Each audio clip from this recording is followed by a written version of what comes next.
Good morning, everyone. Happy Tuesday. I am back to answer some more Beth and Daryl and TD questions. So here's the next one that I have. Saw a TWD YouTuber today discussing AMC switching up its scheduling. He indicated Daryl Dixon has been moved to the fall to make way for a different show. Have you heard this? If true, it's very disappointing. I may have answered this one before and forgotten to delete it, or if not, I answered something very, very similar, so if I'm answering this a second time, I apologize. All I will say, because I did discuss this before, is that we don't know when it's going to air. We know that the first episode is going to air at Tribeca, but we don't have an air date for the rest of the episodes, especially on, like, the AMC app or anything. So it did sort of feel like they were pushing it back. However, I will say that since I answered that other one last week, Norman posted on his stories the other day something that said the Book of Carol Summer.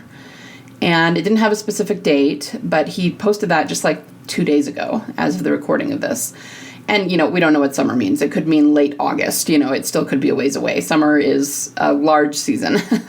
But I have a hard time believing he would post that again if they were going to make us wait until like October. So, we don't know. Unfortunately, we don't know the answer to this. But I do think that they are being very strategic with when they put it on, and we don't really understand what that strategy is. So, unfortunately, we are just going to have to wait and see what happens. Wish I had a better answer for you. Next one. I am in this weird state, even after all this time, that is firmly in the middle. I want her to be alive so badly, but I also just want closure. Whether or not that means finding out her real storyline was scrapped and she just got a shitty death. Ideally, if she does come back, I wish it had been hinted more in season 5, like, if she really is dead, why not answer questions about her? Maybe they just regret killing her off in a stupid way. Well, again, I don't believe that they scrapped her storyline. I don't believe that they gave her a crappy death, like, at all. I do think that there were a lot of hints of it in season 5, but, they also tried very hard to make everyone believe she was dead, so it's both. And you're right, if she really is dead, why not answer questions? Why not be more forthcoming? As the one I answered yesterday, why not come out and tell us exactly what happened behind the scenes? Even saying that she found out in episode 7 she was dying in 8 just doesn't track, and it's not enough detail. We got so much more detail when people like Dale or Andrea, when they left the storyline, and we just have gotten vagueness after vagueness after vagueness for answers, so it's just not enough. So I hear you, and I do believe she's coming back, so I don't think that it's a matter of they regret killing her off in a stupid way or anything like that, because I think she's going to be back, and it was always the plan. It's one thing to kill off a great character in a stupid way. I could have learned to accept that and move on. It's another thing to not give any closure whatsoever on said character when you've already disrespected the hell out of them with a cheap death. Giving her a funeral or a burial was the least they could do. So I'm feeling like this is maybe coming from the same person. Again, go listen to the one that I did yesterday, the Ask video from yesterday, because I talked about how they did give her a funeral. And, you're right in that we didn't see it in the show, but they have told us very obviously, from official sources, that they tried to bury Beth at a white church. And that is exactly one of the reasons that I am still here, because we know that they filmed at a white church, but we haven't seen that. It's part of the missing 17 days. And if they had decided to scrap the storyline, they would have showed us that footage. It would be DVD extras or, online as scenes that were cut, that sort of thing. And we still haven't seen it, which means they're holding on to it for some point in the future. So I know it's hard, and it's been a long time, but try not to give up, because I'm not worried about this at all.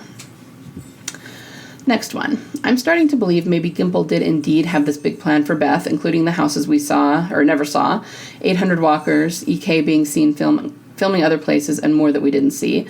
But the network said we're pulling the plug, kill her.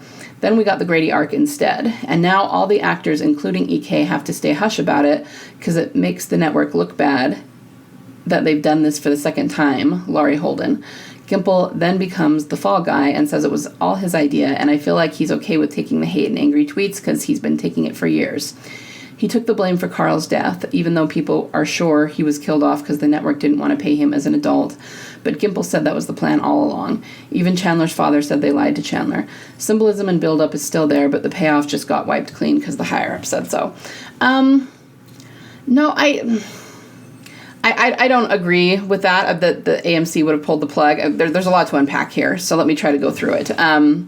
It's not that Gimple isn't beholden to AMC. I've talked about that before. He absolutely is. But at the same time, we have a lot of evidence that they trust Gimple implicitly. They very, very much trust him. And they let him, they give him some guidelines. We've talked about how he was, I think their one demand was that he had to go through the comic book material before he branched out into his own material that was, separate from the comic books.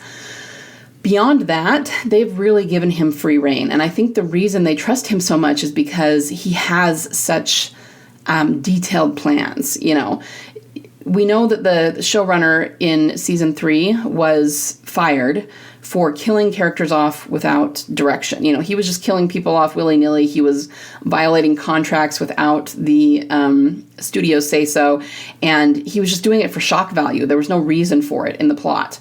We know that Andrea and Merle were both supposed to survive into season 4, and he just decided to kill them all by himself. And the reason they got angry about that, not only was it making things probably complicated for them contractually and legally, but doing a show like this is a group effort, to say the least. There are literally hundreds of people that work on every single episode. So the director can't just all of a sudden decide to do that. It's something that needs to be carefully laid out and carefully planned within the group, and he just was doing his own thing. And so the studio got angry at him and fired him. At that point, Gimple was already working on the show. He was just a junior writer. He wasn't the showrunner, right? But he was the one who did Beth's arc. And we don't know exactly how it went down, but they made him the showrunner after that. Season 4, 401. Well, 401 was officially where he took over. Really, we know that he rewrote Andrea's death episode of the finale of season 3. So that's actually really when he took over. But he had been working on things. And what I'm thinking is that he went to AMC, or maybe they went to him and said, okay, we're looking for a new showrunner, or he presented himself, however it played out. And he said, look, I have this plan. And I would be willing to do what you want, meaning I would be willing to go through the comic book material if you'll just let me set this up first in season 4, and then we'll go through all the comic book material. I'll push my own stuff back until we get through the comic books, if after that you will let me go in my own direction with it. And they said, okay, that sounds great. And the main reason that they trust him so much, I think, is that number 1, he has a plan. Number 2, he does play by their rules. And because of that, they do give him a lot of freedom, but he's also the king of symbolism and character arcs and, foreshadow and callbacks and all of that. And that's something that they really like about him, I think. And not to mention that the show, after that, in season 4 and 5, hit its biggest point audience-wise, its most popular point.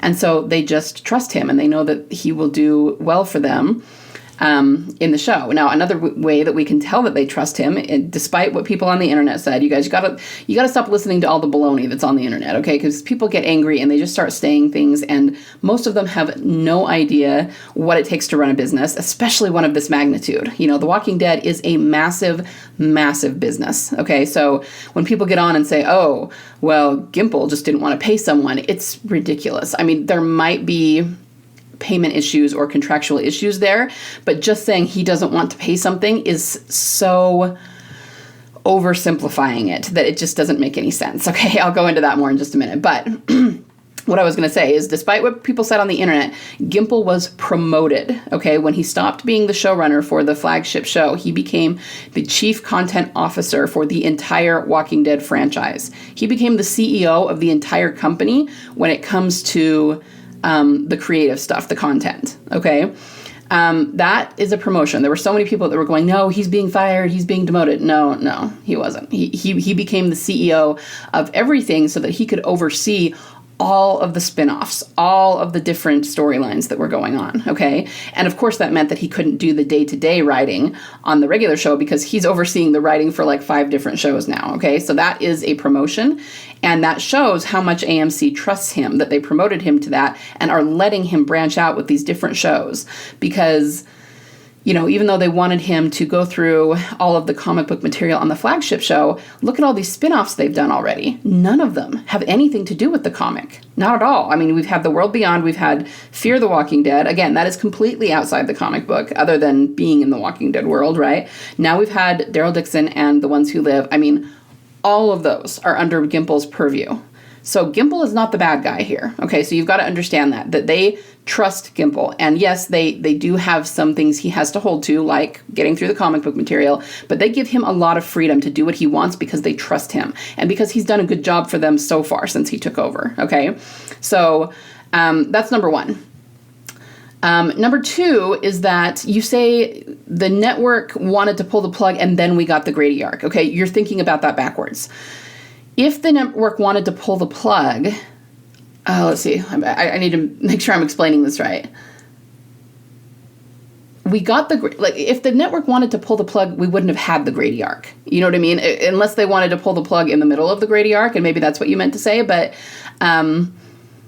you're thinking that the network said kill off Beth, and so Gimple came up with the Grady arc. And I'm telling you that's not the case. That's backwards. And this is a big if and not something I believe, but if it were true that they just decided to kill her off the episode before, they would still have had the Grady arc before they decided that, if that makes sense, right? So I'm just saying you're thinking about it backwards. They had the Grady arc either way. And if you go and go back and watch a particular part of Still in season 412, when they're in the golf club looking around with the flashlights, it's after they get out of the first room, which was like a kitchen. They go into another part, and there's a part where Beth walks into something and she kind of gasps and looks down, and it's a mannequin arm that she just bumped into with her shin, right? You guys, the arm is stretched out with the palm up and the fingers together in exactly the same pose that her arm is when she falls after getting shot at Grady, okay? And remember, we all thought it was weird that it didn't show her face again, it showed her arm. And we were going, okay, what's up with showing her arm? But my point is, the mannequin arm that she bumps into and the fact that she has a gasp reaction, I mean, yeah, it just seems in the moment like it just kind of startled her. But it's more than that. They are using that reaction to show that something shocking is going to happen, right? And it's shocking even for her. It's not shocking for Daryl. He didn't run into the mannequin arm. It's for her. Okay, that is a foreshadow of her arm falling in Grady. So that means back in season 4, when they were doing Still and Alone, when they were putting Beth and Daryl together in the back half of the season, Gimple already knew that he was going to do the Grady arc, that she was going to get shot, and he even knew he was going to use that shot of her arm when she hit the ground. Okay? There is no way that they just randomly came up with the Grady arc and then decided to kill her off at the end of it. It just does not compute, guys. It does not make sense. It also doesn't make sense for Gimple to say, I have 15 seasons of The Walking Dead planned out, because he said that more than once, and it was in the early season, so it's not 15 from now, but 15 from like season 4 when he started. And, to have the AMC trust him because he does plan out very well, and then in the middle of this huge arc where they had to film at the hospital outside of the main story go, oh, we're deciding to switch gears and we're going to kill her off. I mean, it just doesn't make any sense. We know that Gimple plans meticulously. He's got details of shots, details of character arcs planned out several seasons in advance. We didn't know what they were at the time, but we had foreshadows 2 or 3 seasons in advance that Rick was going to leave. And we didn't recognize them. We didn't know what they were. And then we saw them in hindsight, right? But this whole, oh, Andy just decided he wanted time off. No, it's just baloney. And I mean, I don't judge them for saying things like that. It's their job to come up with a narrative so that people don't ask too many questions. But they've had this plan for a long time. Okay, so saying that they just came up with it or Gimple had a plan and AMC pulled the plug, it's illogical to think that based on what we know about Gimple and how he writes and how he plans. Let's see. The other thing I wanted to say about Chandler is that, okay, there's been a couple of times this has happened, you guys. I'm thinking of, there obviously there was Emily leaving and all of us, being upset about that and what people said about it. There was also when Carl died. The other one is when Lauren Cohen was trying to decide if she was going to come back or not. And for a long time, she had contract negotiations. You just have to understand that in a way, it also, you can see the way that Gimple has certain plans. And, obviously he can't, those plans might have to change if actors want to leave the show or if things change. I've talked a lot about technology changes, streaming changes, all of that. But overall, he's going to stick to his plan. And we have a lot of evidence for that, okay? We even have it from Angela King. When she took over, she became the day-to-day showrunner, but Gimple was still in charge and they were still adhering to a plan. So I do believe that Carl's death was the plan all along. And you know what? I can kind of prove it. I'll see if I can find this edit. I don't know if I'll be able to find it. I'll dig and try and find it to put on the video, but because I did make an edit of it. Back in season 4, in fact, it's 409, when Rick and Carl, after the prison, it's just the two of them. It's before Michonne finds them. She finds them at the end of that episode. There is a very, very obvious foreshadow of Carl's death that Gimple put in, okay? It's not in the house with Rick, and it's not in the pudding house. It's when he's outside walking around, and Walker comes at him. And it's a shot of him. He falls on the ground, so he's on his back, and the Walker's kind of bearing down on him, and he's fighting it, right? They use that exact same shot. It looks exactly the same, only Carl's a few years older. Chandler, I guess I should say, is a few years older. And when in the episode where Carl was bitten, when Sadiq was there, okay, it's the exact same shot. Same perspective, same everything, okay? He's wearing the hat. He's doing the exact same thing. He's making the same face. I mean, all of it. Identical, okay? That's not an accident. What it shows is that back in 409, Gimple had put in a foreshadow of Carl's death, that eventually he was going to die, and he lined up the shots because one was the foreshadow and one was the payoff. All right? Now, I'm not saying that, Chandler or his parents knew about that back then. I mean, it was season 4 and he probably didn't. But I think, this is my personal opinion, that his parents got really upset that he was leaving the show. And it's probably because Chandler was upset. None of them ever want to leave the show, so it was sad for him. And so they just got really protective of their kid and started screaming about how the network had lied to them and all that. We don't know anything the network said. We don't know, it's very he said, she said sort of thing. What did they say? What did they not say? We don't know. Okay, but I understand people getting upset. That's completely understandable. I understand people online getting upset because Carl was a very beloved character and people didn't expect it because he survived to the end of the comic book series, so no one thought he would die.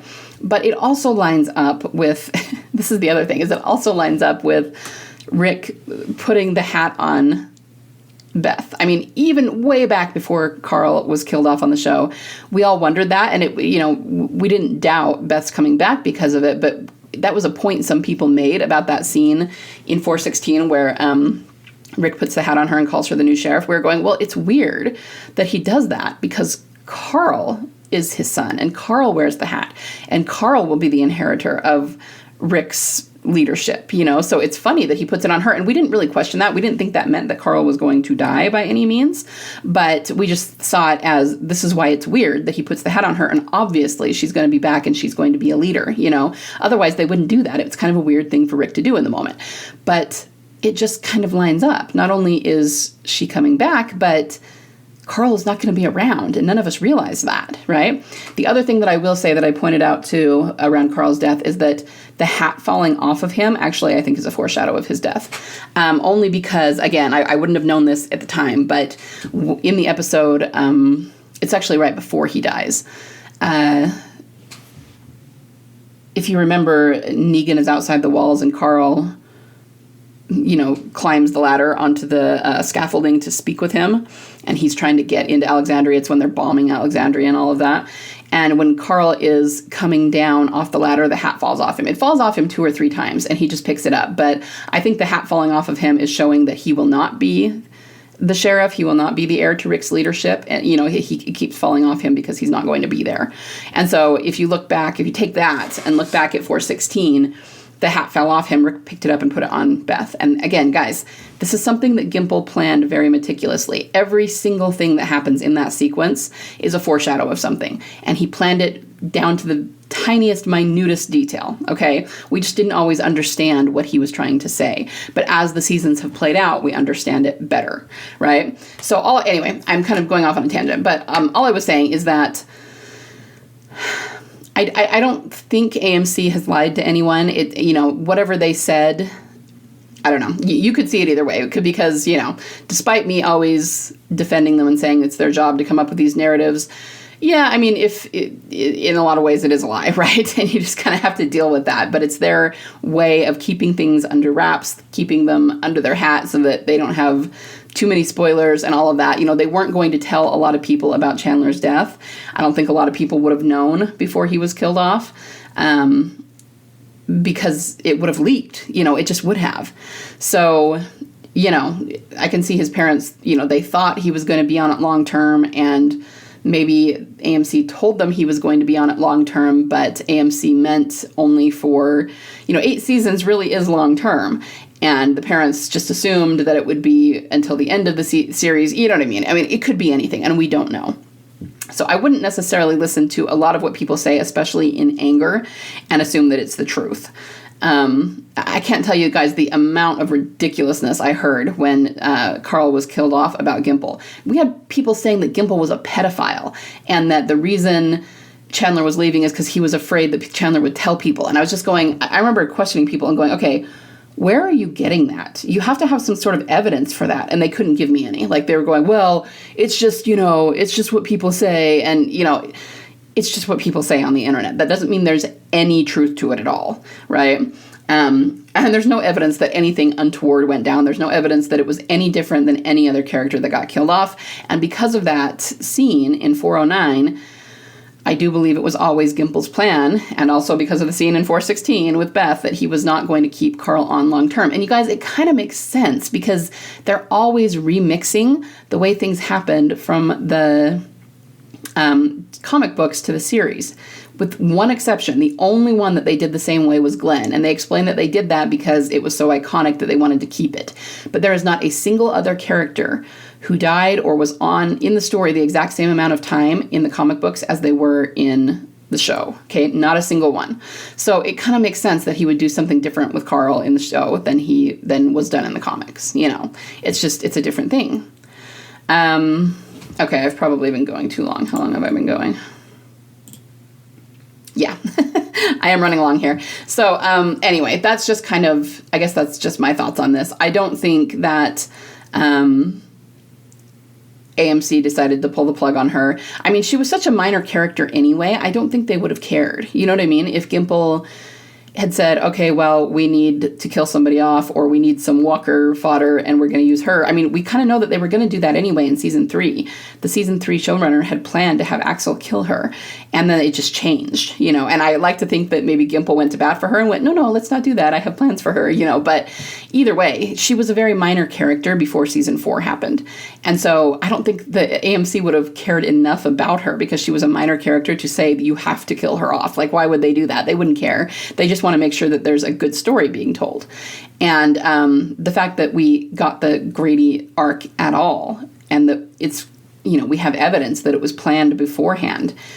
Gimple had that plan for a long time. So to say that they all of a sudden switched gears in the middle of it and decided to kill her off, it's not terribly logical, you guys, based on the evidence that we have. And if he didn't switch gears and kill her off, then that means everything we believe, everything that's fishy about it, everything that's unanswered, all of the dangling threads that never got tied up. And remember, Gimple doesn't leave loose threads. He brought Morales back after 8 seasons just to kill him off so that character would have closure. He doesn't leave loose threads. And we still have a lot of open threads around Beth. And that is why all of this that I've just said and more is why I still believe that she will be back. And I think that we will see either we will see her or a really, really huge hint of her, really, and I don't mean foreshadowing, I mean like a really obvious, somebody will find out she's alive, something like that in season 2 of Daryl Dixon. So we're just waiting for that to get here. So yeah, I will stop there because this one has run long, and I will be back tomorrow to answer more. I hope that answered your question. I know that it was kind of rambling. It probably answered your question and so much more. But I hope that makes sense. All right, I will be back tomorrow, and everyone have a wonderful day.